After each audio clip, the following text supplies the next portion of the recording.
Hello guys, back to my channel Chiranjit পুজো ভালো আছে কেন বসে তোমাদের স্বাগত জানাতে একটা রেসিপি নিয়ে চলে আজকে বানাবে নিরামিষ ডালিয়া খিচুড়ি। তা চলো তোমাদের থাকো। ডালিয়া বানানোর জন্য আমরা কী কী নিচ্ছি, গাজর নিয়েছি, আলু নিয়েছি, কুমড়ো নিয়েছি, সয়াবিন নিয়েছি, মুগ ডাল আছে, ডালিয়া আছে। তা চলো আমরা ডালিয়া আর মুগ ডালটা ভেজে নেব। আমরা মুগ ডালটা ভেজে নিচ্ছি। তা গাজর, কুমড়ো, আলু কুকারে দিয়ে দেবো। তো ডালটা আমাদের ভাজা হয়ে গেছে, নামিয়ে নেব। তো ডালিয়াটা ভেজে নেব। ডালিয়াটা আমি একটু ভেজে নেবো ভালো করে। তো ডালিয়াটা আমাদের ভাজা হয়ে গেছে, নামিয়ে দিলাম। ডালের সঙ্গে মিশিয়ে দিলাম।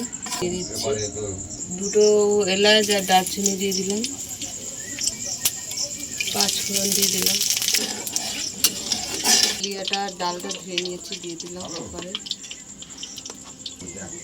তো দিয়ে দিলাম আমরা একবারে ফোড়নটা দিয়ে দিলাম, জলটা দিয়ে দিলাম,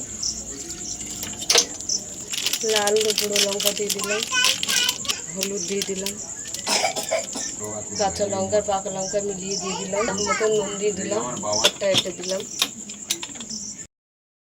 আমাদের হয়ে গেছে সিটি পড়া খিচুড়ি হয়ে গেছে।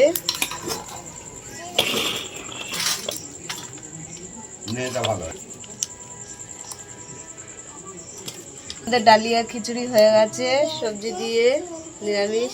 তার খিচুড়ি ডালিয়া খিচুড়ির সঙ্গে আছে পাঁপড় ভাজা। তা তোমাদের কেমন লাগলো বলো, ভালো লাগলে লাইক করে দেবেন, শেয়ার করে দেবেন, কমেন্ট করে দেবেন, সাবস্ক্রাইব করে আমাদের পাশে থাকবেন। আজকের এই পর্যন্ত, টাটা।